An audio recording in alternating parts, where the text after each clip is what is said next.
औज़ुबिल्लाहि मिनश्शैतानिर्रजीम बिस्मिल्लाहिर्रहमानिर्रहीम इय्याका नअबुदु व इय्याका नस्तईन। अस्सलाम वालेकुम एवरीवन। आज का हमारा टॉपिक है quadratic equations. O levels P2 में आएगा। तो पहली बात इसमें हम लोग ये समझ लेते हैं कि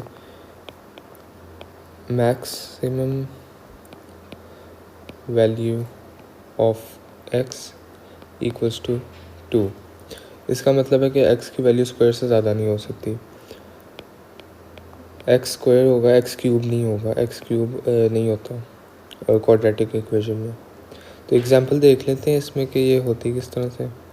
y equals to 2x square plus 7x plus 8 और y equals to 9 minus 3x square और y equals to x plus 5x square और y equals to 2x square इस तरह से होती है। तो अब इसकी स्टैंडर्ड फॉर्म पढ़ लेते हैं। स्टैंडर्ड फॉर्म इसकी होती है y equals to ax square plus bx plus c। A, B and C are just numbers। ठीक हो गया। अब आ जाते हैं इसे सॉल्व करने पे। पहले तो हम इसकी स्टैंडर्ड फॉर्म यहाँ पे नीचे लिख लेते हैं। ax square plus bx plus c equals to 0। तो अब इसको सॉल्व करने के हमारे पास होते हैं 3 तरीके। पहला तरीका हमारे पास होता है फैक्टराइजेशन।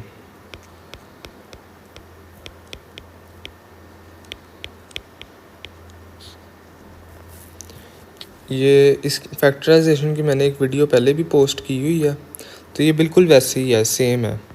अगर इसको डिटेल में आपने पढ़ना तो जाके मेरी वो वाली वीडियो देख लें और ओवरऑल मैं इधर भी समझा देता हूँ आपको। इसमें हमारे पास पहली चीज़ आ जाती है 2 टर्म्स। अब 2 टर्म्स वाली इक्वेशन को सॉल्व करने के लिए हमारे पास होते हैं 2 स्टेप्स। एक स्टेप होता है take common if possible. Actually ये पहला स्टेप है, ये एक स्टेप नहीं, पहला स्टेप है। पहले ये करना है, देखना है कि अगर पॉसिबल है तो कॉमन लेना है। उसके बाद दूसरा स्टेप हमारे पास आ जाता है a square minus B square equals to a plus B a minus B. ठीक हो गया। अब इसके बाद हमारे पास आ जाती है 3 terms.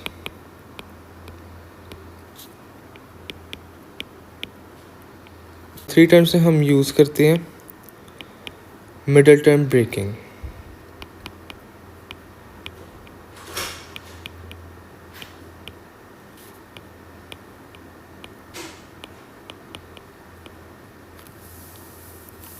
Middle term breaking basically हमारे पास कुछ इस तरह से होती है। इसको मैंने डिटेल में पढ़ाया हुआ है अपनी फैक्टराइजेशन वाली वीडियो में, लेकिन मैं यहाँ पे भी आपको ऊपर से बता देता हूँ थोड़ा सा।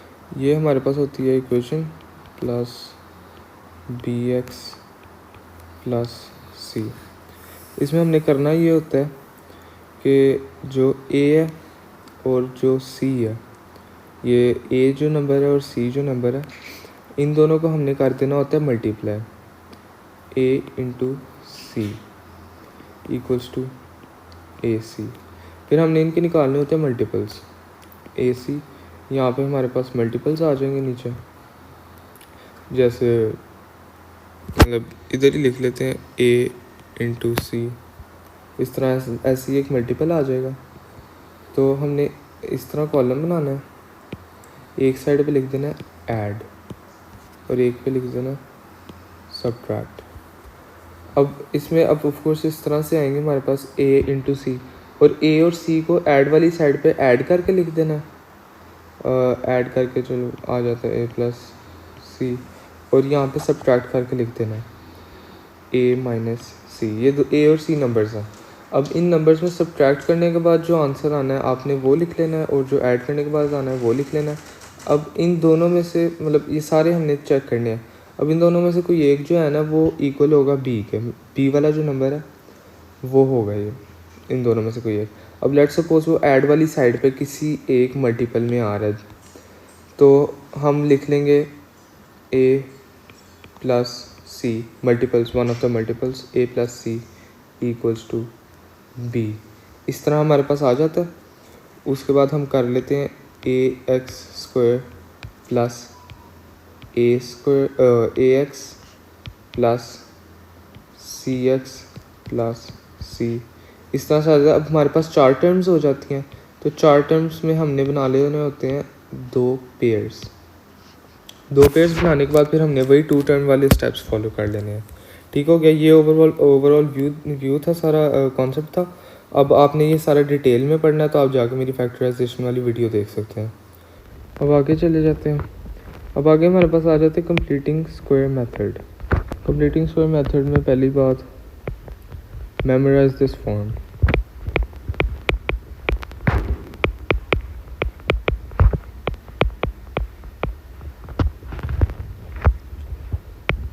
y equals to ax plus b whole square plus c।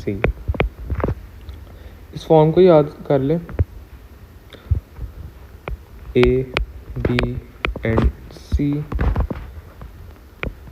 are just numbers.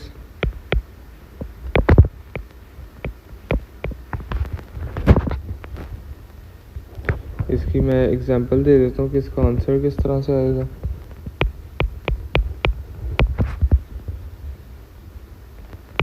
y equals to 2x minus 3 whole square plus 5। y equals to 5x plus 3 whole square minus 6। इस तरह से हमारा आंसर आना है इसी फॉर्म में जो मैंने ये ऊपर मेंशन की है। क्वेश्चन कर लेते हैं इसका। क्वेश्चन आते हैं इसका कुछ इस तरह से, express 2x plus 8x minus 12 in form of ax plus b whole square plus c। एक चीज़ मैं बता दूं, examiner will never use the name completing square form। Examiner ने कभी नहीं कहना कि जी कंप्लीटिंग स्क्वायर फॉर्म में लिखें। उसने यही लिखना है a bracket x plus b whole square plus c। उसने यही लिखना है, उसने नाम कभी नहीं लेना। तो अब इसका आंसर कर लेते हैं। आंसर में स्टेप 1,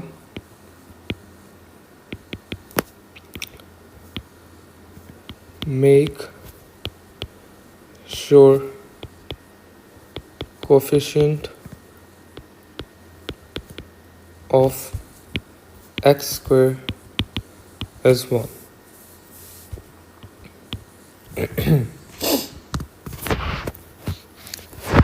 तो अब इसको हम नीचे लिख लेते हैं। 2x square plus 8x minus 12। तो अब हमने x का कोफिशिएंट रखना है 1, तो हम इसका 2 है तो 2 हम ले लेते हैं कॉमन। यहाँ पे आ जाएगी बड़ी ब्रैकेट, अंदर आ जाता है x square plus 4x minus 6। हमारे पास ये आ जाती है वैल्यू। तो अब आप यही सोच रहे होंगे बीच में मैंने इतनी स्पेस क्यों छोड़ी है। इसके पीछे रीज़न ये है कि हमने अब आगे इसको फर्दर सॉल्व करने के लिए ये वाला जो नंबर है इसको करना है हाफ़। 4 का हाफ़ होता है 2।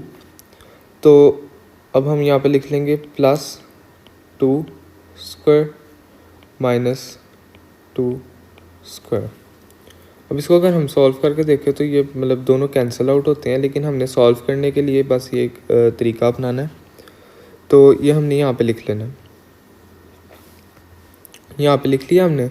अब इसके बाद अब ये जो अंदर वाली बड़ी ब्रैकेट के अंदर जो वैल्यूज़ हैं ना, ये सारा कुछ ना कुछ डोनेट करेंगी।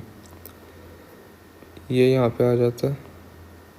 तो जो पहली वैल्यू है वो x डोनेट करेगी, जो दूसरी वैल्यू है वो अपना साइन डोनेट करेगी, और जो तीसरी वैल्यू है वो एज इट इज़ नीचे आ जाएगी होल स्क्वायर, और उसके आगे से जो है वैसे ही लिख देना जो ऊपर लिखा हुआ है -2 होल स्क्वायर -6। इस वैल्यू को ये जो हमारे पास आ गई है ना, इसको डोनेशन के बाद इसको हमने अब सिंपली सिंपलीफाई कर देना है।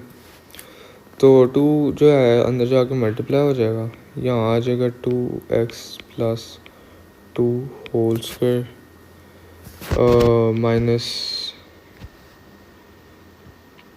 -20। अब इसको हमने कंपेयर कर लेना है जो क्वेश्चन में फॉर्म दी गई थी, ये फॉर्म जो कंप्लीटिंग स्क्वायर फॉर्म है, इसको कंपेयर कर लेना। यहाँ पे आ जाता है ax + b whole square +c जी +c। अब इसको कंपेयर कर लेना। हमारे पास यहाँ पे a की वैल्यू आ जाती है 2, b की वैल्यू आ जाती है 2, और c की वैल्यू आ जाती है 20। ठीक हो गया, ऐसे इसमें सॉल्व करना। अब अगला जो हमारे पास मेथड है वो है quadratic formula. Quadratic formula basically एक फार्मूला होता है x = -b ±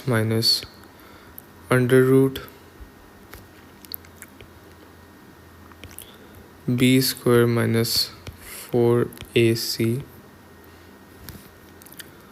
/ 2a।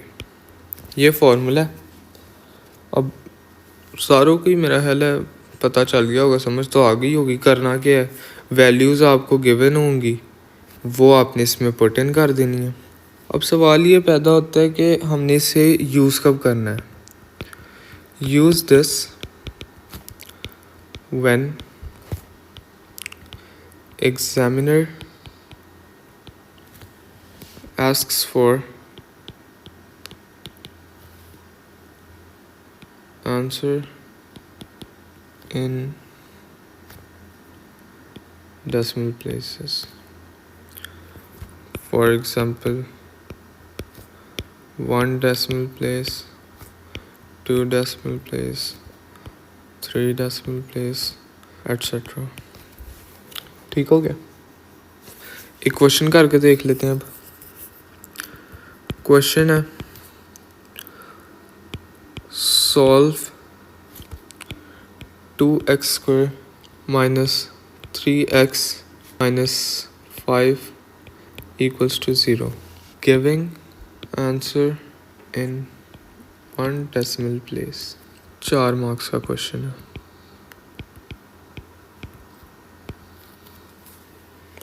तो अब पहले तो हम लोग आंसर में दी गई इक्वेशन से आइडेंटिफाई कर लेते हैं कि ए बी सी क्या क्या है।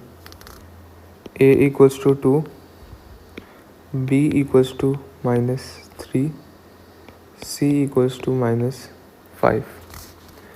अब ये ना साइंस का ध्यान रखना है, साइंस को नहीं भूलना, क्योंकि ये साइंस बहुत फिर मसला करेंगे। अगर साइन भूल के पूरा आंसर ही ख़राब हो जाना है, तो इसका ध्यान रखना ज़रा। अब मैं फार्मूला लिख लेता हूँ नीचे। x = -b ± √b² - 4ac / 2a। ठीक हो गया। तो वैल्यूज पुट इन कर लेते हैं।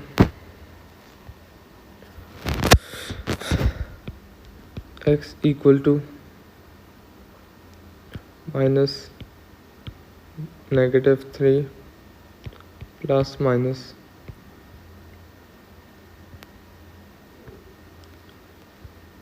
-3² - 4 × 2 × -5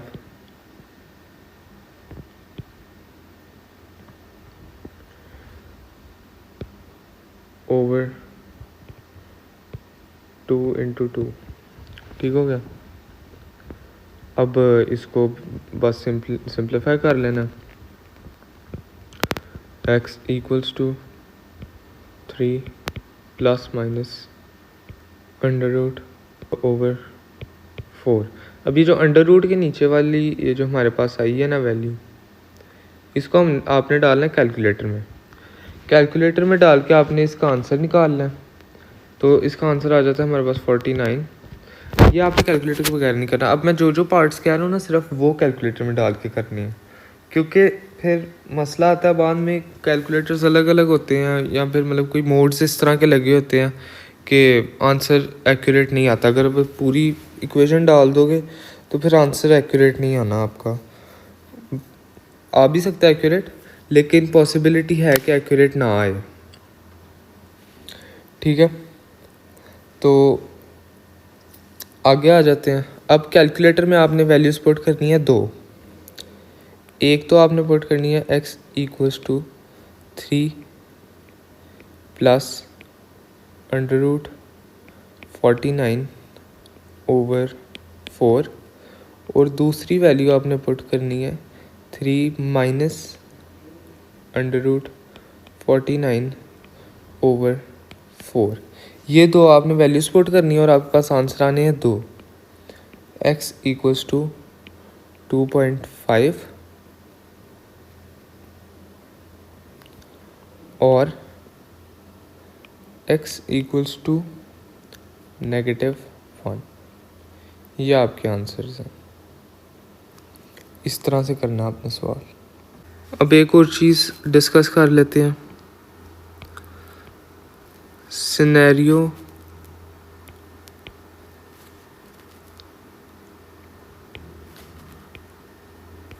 बेस्ड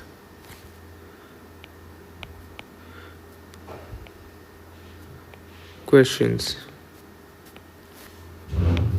जी, ये बहुत बड़ी प्रॉब्लम है।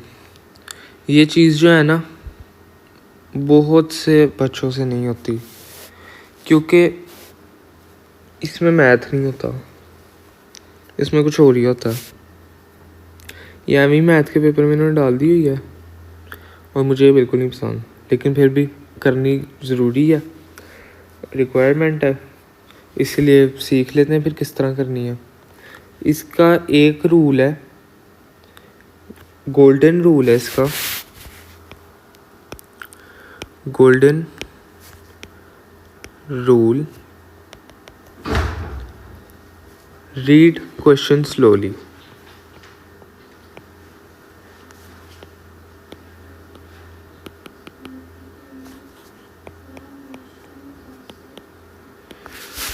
बड़ी कोई तो हम मजाजी से आप लोगों ने क्वेश्चन पढ़ना है, कोई जल्दी नहीं है। छोटे छोटे सवाल जो है ना एग्ज़ाम में पहले कर लिया करो, जो आते हैं, और जो छोटे सवाल हैं वो पहले कर लिया करो। सारा एग्ज़ाम ख़त्म करके फिर आया करो सिनेरियो बेस्ड क्वेश्चंस पे। सिनेरियो बेस्ड क्वेश्चंस का सीन इस तरह होता है कि क्वेश्चन को पढ़ना है सुपर स्लोली, समझ के पढ़ना है। और इन क्वेश्चंस में ना क्वेश्चन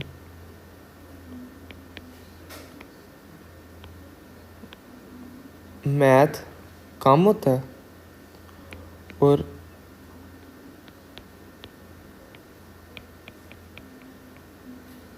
कॉम्प्रिहेंशन ज़्यादा होती है, यानी कि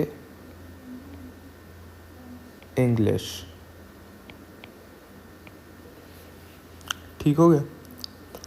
इसमें इंग्लिश ज़्यादा होती है और मैथ कम होता है, तो इसीलिए बिल्कुल सुकून से सवाल पढ़ना है और सवाल पढ़ के ना उसे समझ के सॉल्व करना है, और कोशिश करनी है इन्फॉर्मेशन को ना अंडरलाइन कर लो, अंडरलाइन कर लो या हाईलाइट कर लो, कि जैसे कि मतलब इन्फॉर्मेशन दी होती है बीच में, जैसे नंबर्स होते हैं उनको अंडरलाइन कर लो, और जो बाकी इन्फॉर्मेशन होती है, जो इम्पॉर्टेंट इन्फॉर्मेशन होती है, उसको भी अंडरलाइन कर लो। अंडरलाइन करने से ये होता है कि आपको बार बार ना अगर कुछ भूल जाए तो पूरा क्वेश्चन नहीं पढ़ना पड़ता, पूरा सिनेरियो नहीं पढ़ना पड़ता। आपको सिर्फ एक आपने अंडरलाइन की हुई है और उसके ऊपर ना एक कुछ कोई एक चीज़ लिख लो। जैसे अगर मैथ्स है तो ऊपर एम लिख लो, सिंबल लिख लो, या फिर उसका कोई इनिशियल लिख लो, जैसे सरफेस एरिया ऐसे लिख लो। तो बहुत से तरीके हैं, बस उसके ऊपर नोट कर लो कि ये क्या क्या इन्फॉर्मेशन दी हुई है, और वो लाइन नोट कर लो, अंडरलाइन कर लो कि हमने निकालना क्या है, वो छोटी सी लाइन होती है। तो इस तरह से करेंगे तो ये क्वेश्चन बहुत जल्दी ख़त्म होगा। हमारा लेक्चर यहाँ पे ख़त्म होता है। एग्ज़ाम में आपने घबराना नहीं है और याद रखना है, इय्याका नअबुदु व इय्याका नस्तईन एंड अल्लाह हाफ़िज़।